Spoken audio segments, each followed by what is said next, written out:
The gravel crunches under the tires of the black sedan. It's a sound I know, a sound that usually signifies arrival, comfort, the turning of the day towards evening quiet. But today, it's different. Today, that sound is a drumbeat, slow and deliberate, marching towards something final. My hands are clenched so tight the knuckles are white, bloodless mountains against my skin. The sun, a cold winter disk, casts long, weak shadows across the frosted lawn, highlighting the stillness, the unnatural quiet of the air itself. I watch the car glide to a stop beside the old oak tree, its branches bare and skeletal against the pale sky. The engine cuts out, and for a long moment, there is only the distant whisper of wind through those branches and the frantic, thumping drum in my own chest. It feels like the world is holding its breath, waiting for the driver's side door to open, waiting for the man in the uniform to step out, waiting for the paper in his hand to change everything. And beneath the fear, beneath the dread, there is something else. A cold, hard core of resolve I didn't know I possessed. A strange, terrible anticipation. If you've ever felt like the ground was about to disappear beneath you, like everything you thought was solid was about to crumble into dust, you know this feeling. Let me know where you're watching from and what time it is right now. And if you haven't already, please subscribe. It helps me more than you know to keep telling these stories. This house. It wasn't just a house. It was a breath drawn generations ago and exhaled slowly through lifetimes. It was the scent of damp earth in spring, the creak of the wide plank floors underfoot, the way the late afternoon light slanted through the kitchen window, painting stripes across the worn butcher block. It was my grandmother's ghost humming in the pantry, my grandfather's laugh echoing from the porch swing. It was mine, not through purchase, but through blood, through roots tangled deep in this soil. Growing up, this house was a constant. Friends moved, schools changed, seasons turned, but the house remained, a sturdy, silent sentinel. It was where every scraped knee was kissed better, every bad dream chased away by the familiar pattern on the ceiling, every teenage heartbreak soothed by sitting on the back steps, watching fireflies blink in the summer twilight. It was the anchor in a shifting world, a promise whispered on the wind that some things endure.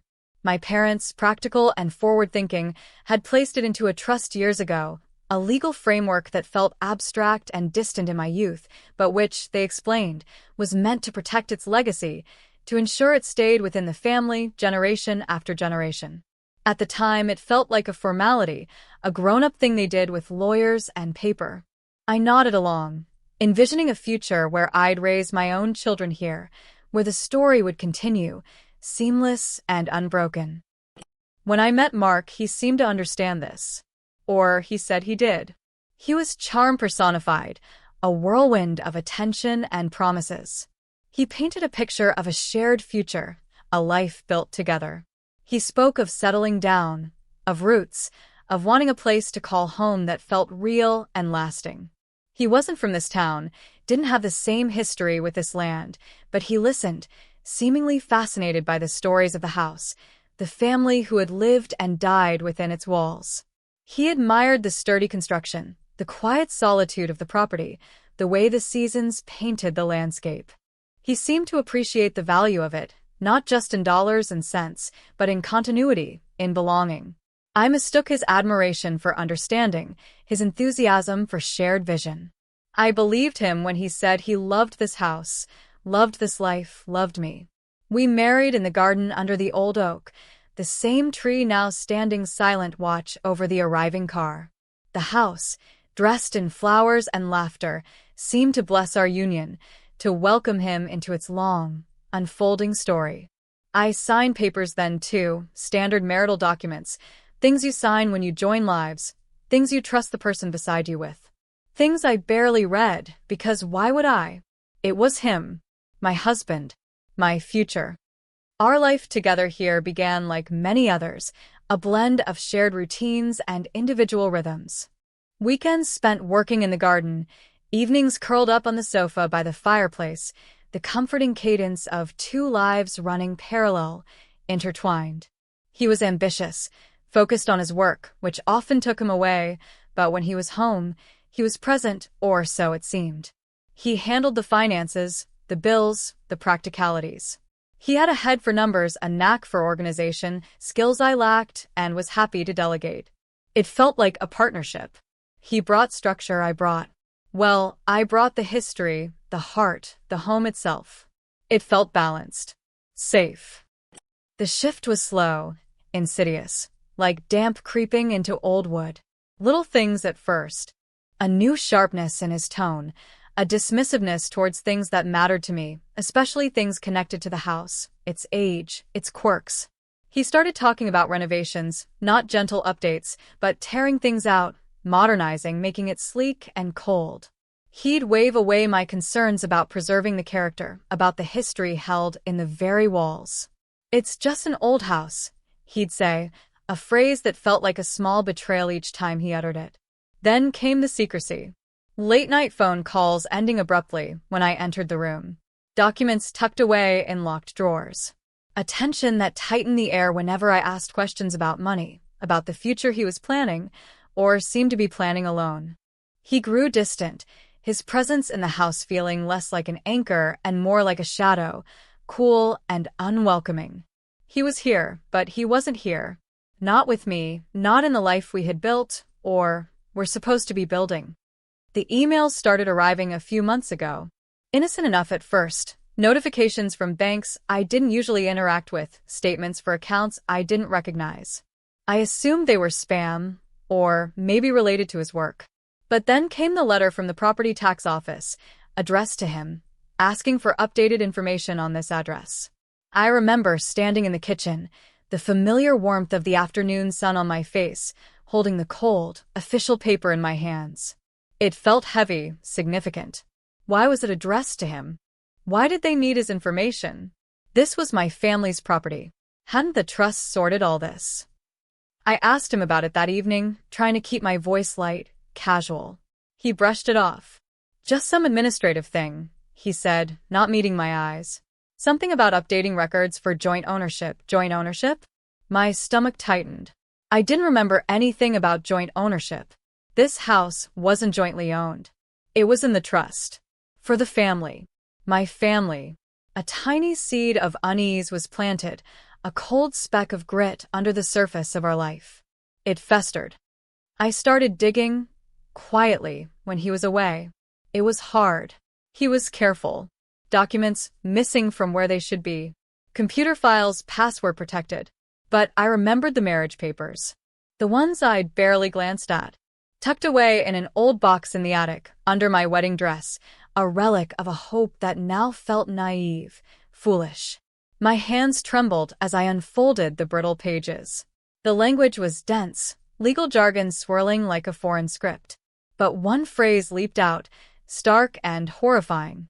A clause, buried deep within the boilerplate, referencing all existing and future real property acquired or held by either party, jointly or separately, including any beneficial interest in trusts holding such property. It was a sentence designed to be skipped over, to look like standard legal filler. But here, in the quiet attic dust motes dancing in the single beam of light, it screamed. He hadn't just married me. He had married the house. Or he had planned to take control of it, using the marriage as his entry point. The seed of unease blossomed into a poisonous flower of dread and disbelief. I couldn't confront him. Not yet. I didn't have enough information. I didn't understand the legal implications, the power of that clause. Panic was a constant tremor beneath my skin. Sleep offered no escape. My dreams were haunted by images of locks being changed, of boxes being packed, of being shut out, standing alone on the gravel drive as the key turned in the lock without me. The house, once a source of comfort, felt like a cage, its walls pressing in, trapping me with a stranger who was systematically dismantling my life, brick by careful brick. He grew bolder. Lawyers' letters started arriving addressed to both of us, but clearly initiated by him. They were about restructuring assets, about dissolution, about marital property. He started leaving printouts on the counter, casually, almost tauntingly. Documents detailing the market value of the house, estimates for renovations, even listings for apartments in town, smaller, colder places. He wasn't just planning anymore. He was executing. He was showing me, piece by piece, what he was doing. He was dismantling our life, and this house, right in front of my eyes. He wanted me to see it, to understand I was losing. He wanted me to break. One evening, he sat across from me at the dinner table, the same table where we'd shared countless meals, where we talked about our hopes and dreams. The silence between us was thick, suffocating. He finally spoke, his voice calm, devoid of emotion, a terrifying contrast to the bombshell he dropped. "I've finalized things," he said, picking a piece of imaginary lint off his cuff. "The paperwork is filed. The court will issue the order tomorrow." My heart hammered against my ribs. "What order?" My voice was barely a whisper. He finally looked up, a glint in his eye that was chillingly cold, utterly alien. "The order of possession," he said. "For the house." I stared at him, uncomprehending. "But it's in the trust. It's my family's." He smiled then, a slow, predatory smile that didn't reach his eyes. "Ah, yes. The trust. Complicated business. Trusts." But it turns out, he leaned forward slightly, lowering his voice to a conspiratorial whisper, "that little clause in our marriage agreement? It complicates things even further, especially when combined with some creative accounting regarding marital assets and contributions." He paused, letting his words sink in. "Essentially, the court has determined that due to my significant financial contributions to the upkeep and improvement of the property during our marriage, and that clause, I have a legitimate claim to a substantial portion of the equity, and thus, control over the property itself. As the primary holder of the future equity claim, I can petition for immediate possession." My breath hitched. "That's not possible. You can't just take it." "Oh, I can," he said, his smile widening, completely devoid of warmth. "And I have. The sheriff will be here in the morning. You'll need to be out by noon." He stood up then, pushing his chair back with a scrape that echoed in the sudden silence of the room. He walked towards the door, paused, and turned back. His eyes held a cruel satisfaction I had never seen before. "You'll be homeless tomorrow," he said, his voice soft, final. "Everything you thought was yours isn't." Then he left the room, leaving me alone with the silence, the cold air where his words hung, and the terrifying certainty that my carefully constructed life, built on trust and love, had been nothing but an illusion, a stage setting for this moment of cold, calculated theft. Homeless. From my own home. The walls of the house seemed to close in, no longer a sanctuary, but a trap I was about to be sprung from, empty-handed. The deepening crisis wasn't just losing the house, it was the profound, soul-deep shock of realizing the person I had shared my life with was a stranger, a predator, who had plotted this from the beginning. Everything felt lost. Utterly, irrevocably lost. The night was long, a slow, agonizing descent into despair. Every shadow seemed to mock me, every familiar object a reminder of what I was losing. I walked from room to room, touching the walls, the furniture, saying silent goodbyes to the history held within them. The fear was a physical weight in my chest, making it hard to breathe. Homeless. The word echoed in the emptiness of the house, in the emptiness of my future. I thought of calling friends, family, but the shame was too deep, the situation too complex, too unbelievable. How could I explain that my husband, the man they knew, was doing this? That I had been so blind, so foolish? I felt utterly alone. But as the first hint of gray lightened the sky, something shifted. Walking into the study, my hand brushed against a stack of old books on a shelf, histories of the town, of the family. One book, bound in worn leather, fell open. It was a detailed genealogy, compiled by my great-aunt, a meticulous record-keeper. And there, on a page detailing the property's history, was something that snagged my attention.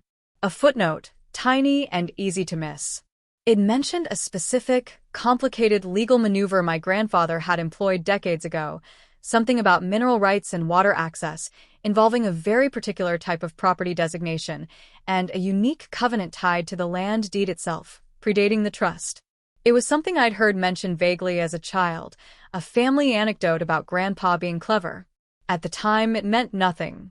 Now, reading the specific legal term, a jolt went through me. It wasn't about the trust. Not entirely. The trust protected the ownership in a general sense, for the family line. But this covenant, this was different.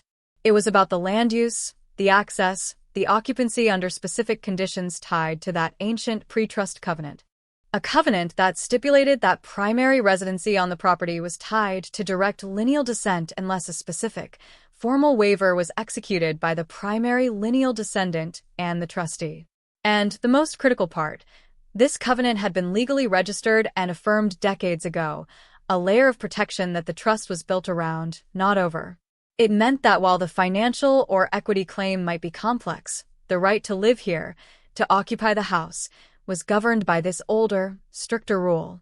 A rule that was about blood and history, not marriage certificates and financial contributions. My heart started to pound, not with fear, but with a fierce, desperate hope. This wasn't about fighting him on his terms, asset division, marital contributions, legal loopholes he'd exploited in the marriage contract. This was about a different kind of law, a different kind of claim. One he couldn't possibly know about, because it was buried in the specific, peculiar history of my family, my land. He had focused on the financial angles, the modern legal system he understood. He hadn't bothered to dig into the actual, ancient history of the property itself. My despair began to recede, replaced by a cold, focused calm. I had a window. Hours, maybe. The sheriff was coming in noon. I had to work fast. The first struggle was fighting the inertia of hopelessness, the urge to just curl up and wait for the inevitable. But the glimpse of that footnote, the memory of my grandfather's shrewdness, ignited something. I wasn't helpless. I had a piece of information, a key he didn't have. Rising challenges came thick and fast. Finding the actual documentation wasn't easy. The genealogy book referenced old county records, archived and dusty. I called the county clerk's office, my voice trembling but trying to sound official. I explained I needed to access old property covenants, predating the main deed records. It took pleading, explaining it was urgent, a family matter. They agreed to pull the records, but I had to come in person. The clock was ticking. Getting out of the house without him knowing was the first hurdle. He was still here, in his study, probably already planning his next moves, confident in his victory. I dressed quietly, pulled on boots, grabbed my car keys. The house felt like an enemy stronghold I was escaping. Slipping out the back door, the cold air hitting my face was a shock, a jolt that cleared my head. Driving into town, every mile felt like an eternity.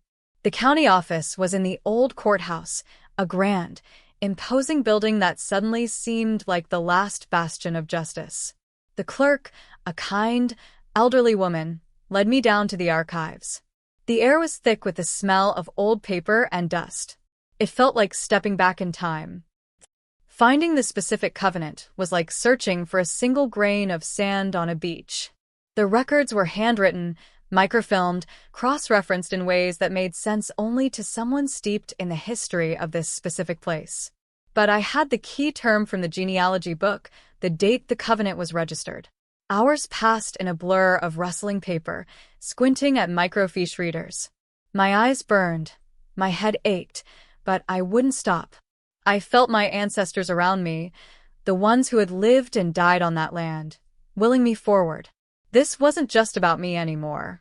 It was about them, about protecting their legacy from being stolen by a man who saw it only as an asset to be plundered. And then I found it, the faded, spidery script detailing this specific covenant. The conditions for occupancy. The lineal descent clause. The requirement for a formal waiver. The affirmation that this covenant superseded later agreements regarding residency, even if equity claims were involved. It was all there, legally binding, ironclad. It wasn't about who owned the equity. It was about who had the right to live here. And under this ancient rule, that right was mine through birth, unless I had signed away my residency, which I hadn't. He could have a claim on the value, the equity, perhaps even force a sale eventually, but he couldn't physically occupy the house and force me out based on his claim. The covenant protected my right to reside there, regardless of marital property disputes, unless I willingly left or signed a specific, separate residency waiver. He hadn't gotten that waiver. He hadn't even known to ask for it. He'd been so focused on the money, the modern legal leverage, he'd missed the ancient foundation the house was built on. He'd tried to bulldoze the house, but he'd forgotten about the bedrock. A wave of relief, so profound it made my knees weak, washed over me. But it was quickly replaced by a surge of cold, hard determination. I didn't have time to savor it. I needed this documented, certified, and acted upon. I called the sheriff's office, my voice steady now, official. I explained the situation, referencing the specific covenant, the date, the book, and page number from the archives. They were skeptical at first. Property disputes were civil matters, usually outside their purview, unless it was a legal eviction order. But when I explained that the order he'd obtained was based on a claim of possession tied to equitable interest, and that I had found a prior, registered covenant specifically governing residency rights, they listened. They asked for the details, cross-referenced the covenant in their own records. It existed. It was valid. The deputy I spoke to was quiet for a moment. "Ma'am," he said finally, his voice shifting. "If this covenant is what you say it is, and it's legally registered and valid, his order for possession, based on the equity claim, doesn't override your inherent right to reside there under that covenant. It sounds like he got an order based on incomplete information. He can't evict you if you have a prior, superior right of residency on file." A sliver of hope widened into a gaping chasm of possibility. "So, what happens? Based on what you're telling me, if he shows up with that order at noon and you present proof of this covenant and your claim to residency under it, he's the one who is trespassing." The words hung in the air. He was the one who was trespassing. On my family's land. On my land, under the terms of the covenant. He, who thought he was evicting me, was about to walk onto property where he had no right to be, not in the way he intended, not under the ancient rules of the place. The turning point was sharp, decisive. There was no more fear, only a laser-like focus. I got certified copies of the covenant from the county clerk. I drove back home, the certified papers clutched in my hand like a shield. I didn't go inside immediately. I sat in the car, watching the house, no longer a cage, but a fortress. My fortress. The time ticked by, each second a drumbeat towards the climax. Noon approached. I saw the black sedan pull up first, Mark. He got out looking confident, smug even. He saw my car, saw me sitting there, and a flicker of surprise crossed his face, quickly replaced by that same cold, cruel smile. He probably thought I was sitting there in despair, waiting to be kicked out. He walked towards the house, briefcase in hand, like he already owned the place. In his mind, he did. Then, the second car arrived. The sheriff's vehicle. It pulled up behind Mark's sedan. A deputy got out, the same one I'd spoken to on the phone, I realized with a surge of confidence. He was wearing his uniform, his hat. He walked towards the house, towards the front door, where Mark was now standing, a question forming on his face as he saw the sheriff wasn't alone, wasn't just here to oversee my departure. I got out of my car, the certified copies of the covenant held visibly in my hand. I walked slowly, deliberately, towards the front steps. Mark saw me, saw the papers. His smile faltered. Confusion flickered in his eyes. The deputy reached the porch. Mark started to speak, probably expecting the deputy to address me, to confirm I was ready to vacate. "Officer, I believe you're here about the property at." The deputy held up a hand, cutting him off. He looked at Mark, then at me, standing a few feet away. "Mr. Smith," he addressed Mark, his voice calm, official. "Yes, that's me." Mark puffed out his chest slightly. "We have received updated information regarding the residency rights associated with this property," the deputy stated. "Information concerning a legally registered covenant predating your claimed interest in the property." Mark's brow furrowed. "A covenant? What are you talking about?" I have a court order of possession. The deputy nodded. We've reviewed that order, sir. It's based on an equitable claim. However, this property has a specific, registered covenant governing physical residency. According to county records, the primary right of residency is held by Ms. My last name, based on direct lineal descent, unless a formal residency waiver, signed by her, is on file. There is no such waiver on file. He gestured towards me. Ms. My last name has presented certified copies of the covenant. It is valid and legally binding. It clearly states that the right to reside here supersedes later claims based on financial interest, unless that specific residency waiver is in place. Mark stared at me, then at the deputy, his face going slack, then tightening with disbelief. That's impossible. My lawyers didn't find anything like that. This is my property. Sir, the deputy's voice was firm.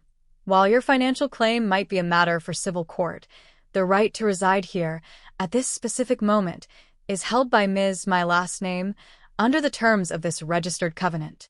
Your order for possession is therefore invalid, enforcing her removal.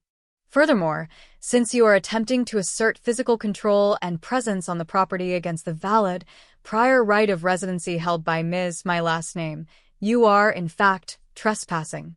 Mark's face drained of color. White. Utterly, shockingly white. His mouth opened and closed, no sound coming out. He looked at me, his eyes wide with a mixture of shock, rage, and something like fear. He hadn't just miscalculated. He had completely missed the most fundamental layer of protection this house possessed. He had tried to steal the house from me, and instead, he was standing on my land, being told he was the intruder. Trespassing, he finally choked out, the smugness gone, replaced by sputtering fury. You can't. I live here. I'm her husband. Not relevant to the covenant, sir, the deputy said calmly. The covenant governs residency based on lineal descent and that specific waiver, not marital status or equitable claims. You need to leave the property immediately. Leave. Mark's voice rose to a shout. You're evicting me? The deputy remained impassive. You are required to vacate the premises, sir. If you do not, you will be escorted off the property and could face charges. Mark stood there, frozen, the briefcase clutched in his hand, the picture of a man whose entire carefully constructed plan had just imploded in his face. He looked around wildly, as if expecting someone to step out and tell him this was a joke. But there was only the quiet house, the bare oak tree, the cold winter light, the impassive deputy, and me, standing there, holding the paper that represented generations of history, of foresight, of a connection to this land that went deeper than any legal maneuver he could conjure. His face twisted into a mask of pure hatred directed at me. You, he hissed, taking a step forward. The deputy took a step forward too, placing a hand gently but firmly on Mark's arm. Sir, I advise you to cooperate. The fight visibly drained out of Mark, replaced by a hollow, defeated rage. He glared at me one last time, a look that promised retribution, but in that moment, it was impotent. His plan had failed spectacularly. He hadn't just been stopped. He'd been reversed, checkmated by a move he hadn't even seen coming, a move rooted in the very history of the house he'd tried to seize. He turned and walked stiffly towards his car, the deputy following him, ensuring he didn't try anything foolish. He got in the car, started the engine, and backed out, the gravel crunching again, but this time, the sound was not a drumbeat of dread, but the receding echo of his defeat. The black sedan disappeared down the drive, leaving only the deputy and me standing in the quiet air. The deputy gave me a small, respectful nod. If he attempts to return, call us immediately. You're within your rights. Thank you, I managed, the words feeling inadequate for the seismic shift that had just occurred. He got back into his car and drove away, leaving me alone on the gravel drive. The silence descended, heavy and profound. The house stood before me, solid and real. It was still here. It was still mine. But the victory felt cold. Walking back towards the steps, the weight of the papers felt different. They weren't just proof. They were a connection across time, a legacy upheld. I opened the front door and stepped inside. The air was still, silent. It smelled of lemon polish and old wood. It felt like home again, but changed. The battle had been won, the immediate threat vanquished by an ancient piece of paper. But the cost was etched onto the quiet rooms, into the silence where his presence had been. I walked through the house, room by room. The living room, where we'd sat by the fire, talking about a future that would never exist. The kitchen, scene of the brutal revelation. His study, where he had plotted my downfall. The bedroom, where a lifetime of intimacy felt like a lie. Each room held ghosts, not of my ancestors, but of the man I thought I knew, and the betrayal that had shattered my world. The house was safe, yes. The land was protected by the old covenant, a silent guardian from the past. But the home, the feeling of safety and belonging built with another person, that was gone. He hadn't taken the house, but he had poisoned the well of shared life within it. He had tried to make me homeless physically, but in doing so, he had revealed the emotional homelessness that had already begun within the marriage. Winning felt less like triumph and more like survival. A cold, hard survival. The house remained, a testament to continuity, to family, to something that endured beyond one man's greed and cruelty. But the future I had envisioned within its walls was irrevocably altered. It would be a future built alone, on the strength I had found in the archives, in the history of this land, in the quiet resilience passed down through generations. The house was mine, but the process of making it feel like a home again, after being desecrated by betrayal, would be a long, solitary journey. The scar of his attempt would always be here, a faint mark on the polished wood of the floor, a chill in the air on certain days. But the roots were deeper, and the house still stood, and I was still here, and that, after everything, felt like enough. If this story hit close to home, if you've ever had to fight for what's yours against impossible odds, or faced betrayal that shook your world, I'd love to hear your version if you're willing to share it in the comments. Thanks for being here. Subscribing helps bring more of these stories to life.